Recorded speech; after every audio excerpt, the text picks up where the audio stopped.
శ్రీమాత్రే నమః శ్రీ గురుభ్యో నమః. ప్రప్రథమంగా మేషరాశి వారికి సంబంధించి ఈ యొక్క శని తిరోగమనము అంటే రిట్రీట్ అనేటువంటిది జూలై 13వ తారీఖు నుండి ప్రారంభమై సంవత్సరం ఆఖరి వరకు కార్తీక మాసం వరకు ఉంది. కాబట్టి ఈ సమయం నందు మేషరాశి వారికి 12వ స్థానము నందు చూసుకున్నట్టయితే 11వ స్థానంలో చూసుకున్నట్టయితే ఇప్పటికే లాభస్థానంలో పాపగ్రహమైనటువంటి రాహుగ్రహ సంచారం ఉన్నప్పటికీ శని కూడా అందులోకి ప్రవేశించడం వలన ఏవైనా సరే మీకు ఉన్నటువంటి స్నేహితులు ఫ్రెండ్స్ కి సంబంధించి నెట్వర్క్ కి సంబంధించి మీకున్నటువంటి కోరికలు వాంఛలకు సంబంధించి జరిగేటువంటి పనులన్నీ కూడా సజావుగా సాగుతాయి.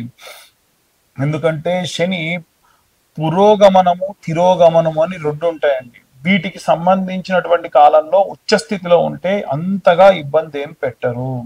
అలా కాకుండా అది ఆ యొక్క గ్రహం కనుక ఎవరికైనా సరే ఉండకూడనటువంటి వాటిలో ఉంటుంది. ఉదాహరణకు 5వ ఇంట్లో ఉందనుకోండి, అంత శ్రేయస్కరం కాదు. 8వ ఇల్లు, అది కూడా అంత శ్రేయస్కరం కాదు.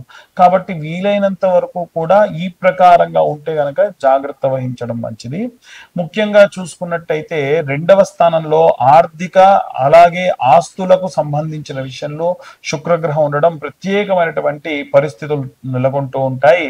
అలాగే 3వ స్థానమునందు గురుగ్రహ సంచారం ఉండడం వలన గురువు మనకు కమ్యూనికేషన్స్ కి సంబంధించి అన్నతమ్ములు అక్క చెల్లెల నుండి వచ్చినటువంటి విషయం గురించినటువంటి సందర్భం కాబట్టి అంతా కూడా సజావుగా ఉంటుంది.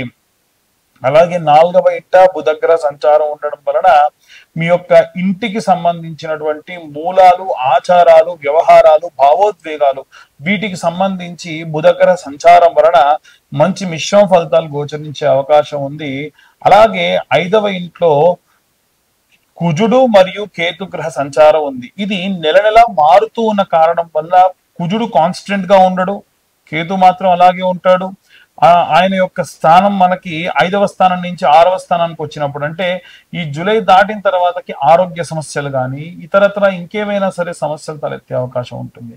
కాబట్టి గ్రహ సంచారాల్లో భాగంగా శుక్రుడు కూడా చూసుకుంటే మనకి ఉన్నటువంటి 2వ స్థానం నుండి 3వ స్థానానికి, అది కూడా బుధుడితో కలయికతో కాస్త ఇబ్బంది పెట్టే అవకాశం ఉంది. ఇవన్నీ కూడా గోచార రీత్యా చెప్పేటువంటి విషయములు మాత్రమే.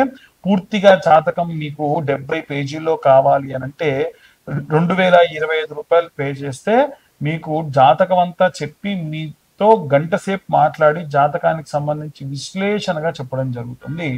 అన్ని వర్గాల వారికి సంబంధించి ఎలాంటి రెమెడీస్ తీసుకోవాలి, ఎలాంటి మంత్రపఠనం చేయాలనే విషయాన్ని ఇప్పుడు మనం తెలుసుకుందాం.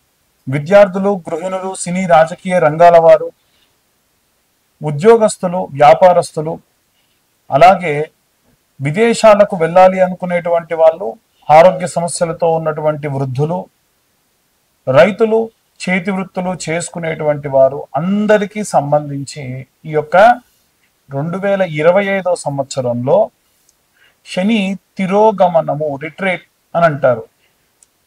అది జూలై 13వ తారీఖు నుండి ప్రారంభమవుతుంది. గతంలోనే ఈ యొక్క వీడియో జరిగే నాటికి ఒక ఫైర్ యాక్సిడెంట్ జరిగింది. మాస్ గా పెట్రోల్ లాంటివి లేదా ఏదైనా బ్లాస్ట్ లాంటివి జరిగి మనుషులు చనిపోతారు అని నేను గతంలోనే చెప్పా. ఈ వీడియో జరిగే నాటికి అది జరిగింది. 20 మంది దాకా చనిపోయారు. ఇంకా ఎంతమంది గాయపడ్డారు, ఎంతమందికి ఏమైందనే సంగతి తెలియదు. కాబట్టి ఉన్నటువంటి కాలం చాలా జాగ్రత్తగా ఉండాల్సినటువంటి కాలం. అయితే ఈ యొక్క జరుగుతున్నటువంటి సంఘటనలన్నీ కూడా మనం దృష్టిలో పెట్టుకొని 12 రాశుల వారు కూడా వీలైనంత వరకు నిత్యం దీపారాధన చేయండి. దీపారాధన ఇంట్లో ఉన్న వాళ్ళందరూ చేయాల్సిన అవసరం లేదు. ఇంట్లో ఎవరో ఒకళ్ళు ఖచ్చితంగా దీపారాధన చేయండి. దీపారాధన చేసేటప్పుడు వీలైతే నువ్వుల నూనె లేదా కొబ్బరి నూనె లేదా ఆవ నూనె, ఆముదము, నెయ్యి, ఆవు నెయ్యి, ఆవాల నూనె, విప్ప నూనె, సంపెంగ నూనె, ఇలా మనకి 8 నుంచి 9 రకాలైనటువంటి నూనెలు ఉంటాయి. ఏదైనా దేంతోనైనా మీరు దీపారాధన చేయొచ్చు. లేదండి అన్ని కొద్దిగా తీసుకొచ్చుకొని 1 లీటర్గా జమ చేసుకొని పెట్టేసుకొని వాటితో దీపారాధన చేయండి, ఇంకా మంచిది. మీరు నువ్వుల నూనెతో దీపారాధన చేసేటప్పుడు వీలైతే, ఎందుకంటే శని రిట్రేట్ అవుతున్నాడు కాబట్టి నువ్వుల నూనెలో కాస్త బాండీలో పోసుకొని ఒరిజినల్ నువ్వుల నూనె మనకి ఇదయం కంపెనీ వాళ్ళది కానీ ఇంకా ఏదైనా సరే ఆ, ఎం అంబటి సుబ్బన్న ఏఎస్ బ్రాండ్ లాంటి వాళ్ళది కానీ వస్తుంది. అలాంటి నువ్వుల నూనె తెచ్చుకొని దాంట్లో కర్పూరం వేయండి. సన్న సెగ మీద పెట్టి కర్పూరం పొడి చేసి వేయండి. పచ్చకర్పూరం ఉంటే ఇంకా మంచిది. ఒకసారిలా తిప్పేసుకుంటే కొద్దిగా వేడైన నూనెలో ఆ కర్పూరం కలిసిపోగానే బాటిల్లో పోసుకొని ప్యాక్ చేసుకోండి. శనికి ప్రతి శనివారము ఇంత ఒక మూతడు నూనె పోయండి శరీరం పైన. ఎట్టి పరిస్థితుల్లో విగ్రహాన్ని తాకండి. అలాగే ఈ యొక్క నువ్వుల నూనెతోనే మీరు దీపారాధన చేయండి. ఈ యొక్క నువ్వుల నూనెతోనే ఇంట్లో దీపారాధన చేయండి. నల్లటి కాటన్ వస్త్రం తీసుకొని తిప్పితే మనం ఓ రెండు పక్కల పట్టుకొని ఒక పక్క తిప్పుతూ ఉండి మధ్యలో కంటే అదిలా ముడుచుకుపోయి ఒత్తిలా అవుతుంది. ఆ ఒత్తితో దీపారాధన చేయండి. ఆ దీపంలో నువ్వులు, నల్ల నువ్వులు వేసుకోండి. ఇవి శనికి సంబంధించి మనం చేసేటువంటివి. ఈ మంత్రం కూడా ఏం చదవాలి అనంటే, నీలాంజన సమాభాసం రవిపుత్రం యమాగ్రజం ఛాయా మార్తాండ సంభూతం తం నమామి శనేశ్వరం. ఇది మనందరికీ తెలిసినటువంటి మంత్రమే. కానీ ఇంకొక మంత్రం ఉంది.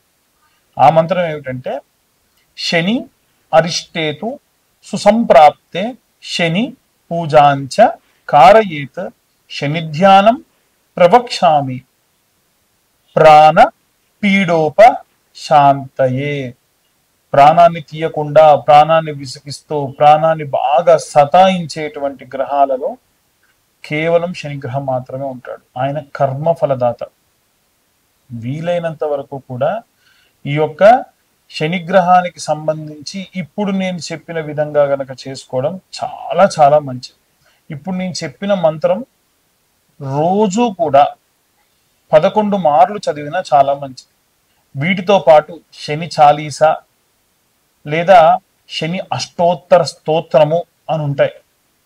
ఇలాంటివి చదువుకుంటే మంచిది. అలాగే దీపారాధన, నిత్యం దీపారాధన, మీకు గతంలో నేను చెప్పినట్టు నవగ్రహ దీపారాధన ఎలా చేయాలి అని నా గత వీడియోస్లో ఉంది. మీరు ఒకసారి వెళ్తే దాంట్లో దొరుకుతుంది. మేము చెప్పేటప్పుడు మా యొక్క వీడియో మీ దాకా రావడానికి మా ఛానల్ వాళ్ళు ఏవైనా థంబ్నెయిల్స్ వేయొచ్చు. అది ఎట్టి పరిస్థితుల్లో ఎవరిని బాధపరిచేటువంటిది కాదు. మీరు ఈ వీడియో చూడాలనేది మా యొక్క ఉద్దేశం. ఈ వీడియోకి స్టార్టింగ్లో కానీ ఎండింగ్లో కానీ ఏవైనా యాడ్స్ వేస్తే కూడా స్వతహాగా మాకు సంబంధం ఉండదు. ఎందుకంటే మేము పూర్తిగా జాతక విశ్లేషకులము మాత్రమే. పాపం ఈ వీడియో తీయడానికి వాళ్ళకి అయ్యేటువంటి ఖర్చు కోసం వాళ్ళు ఏవైనా సరే యాడ్స్ తీసుకుంటారు. దానికి అర్చకులకి లేదా మాకు ఈ చెప్పేటువంటి జ్యోతిష్యులకి సంబంధం లేదు. చాలా మంది వ్యక్తిగతంగా దూషిస్తున్నారు ఫోన్ చేసి. అన్యదా భావించరాదు. మీరు మమ్మల్ని తిట్టినా మా తప్పు లేనప్పుడు తిడితే అది మీకే వస్తుంది. వీలైనంత వరకు నలుగురు బాగుండాలి, అందులో నేనుండాలి అని కోరుకుంటూ ఉంటాం. కాబట్టి ఇవాళ రేపు కరుంగలి మాల ట్రెండ్ అయిపోయిందండి. జ్వాలాముఖి మాల అనేటువంటి మాలలు వస్తున్నాయి. ఈ మాల గురించి చెప్తారా అని అడుగుతూ ఉన్నారు. జ్వాలాముఖి మాల అంటే మనకి లావా వచ్చినప్పుడు అది పొంగి రాళ్లపై పడి చల్లారిన తర్వాత ఆ రాళ్ళన్నీ కూడా నల్లగా బొక్కలు పడిపోయిన రాళ్ళలాగా తయారవుతాయి. అలాంటి జ్వాలాముఖి మాలలు మన దగ్గర కూడా ఉన్నాయి. ప్రత్యేకంగా బెంగళూరు నుంచి, తమిళనాడు నుంచి ఈ యొక్క మాలలు తెప్పిస్తున్నాం. ఆసక్తి కలవారు ఎవరైనా సరే కింద ఉన్న నెంబర్కు కాంటాక్ట్ చేయొచ్చు. ఇవి పూర్తిగా కేవలం మన ఛానల్ వాళ్ళకు మాత్రమే 1116లకు ఇస్తున్నాం. ఏమిటి తేడా కరుంగలి మాలకి జ్వాలాముఖి మాలకి అని అడుగుతూ ఉన్నారు. కరుంగలి మాల నియమాలు ఉంటాయి. అది వేసుకొని పడుకోకూడదు, అది వేసుకొని మైథునం చేయొద్దు. మైథునం అంటే భార్యాభర్తలు కలవద్దు. అది వేసుకొని మాంసం తినొద్దు, అది వేసుకొని మందు తాగొద్దు, అది వేసుకొని మలమూత్ర విసర్జన చేయొద్దు అని. ఈ యొక్క జ్వాలాముఖి మాలకు అలాంటి నియమాలు లేవు. కేవలం మలమూత్ర విసర్జన చెయ్యొద్దు అంతే తప్ప ఎప్పుడు వేసుకోవచ్చు. అది ఎందుకు అంటే ఎవరైనా బాణామతి చేశారు, ఎవరైనా చెల్లంగి లాంటివి చేశారు, ఎవరైనా చెదురుబాటు చేశారు, ఎవరైనా సరే చాతబడి చేశారు, ఎవరైనా గాలి ధూళి ఉంటే అలాంటివి ఏవైనా సరే వస్తున్నాయి, ఎవరైనా పరయంత్ర పరమంత్ర పరతంత్ర పరంగా ఉన్నటువంటివి ఏవైనా చేసి ఉన్నారు, ఇలాంటివి పోవాలి అంటే ఈ యొక్క జ్వాలాముఖి మాల సహాయపడుతుంది. మేము చెప్పేటువంటి జ్యోతిష్యపరమైనటువంటివన్నీ కూడా గోచార రీత్యా చెబుతూ ఉన్నాము.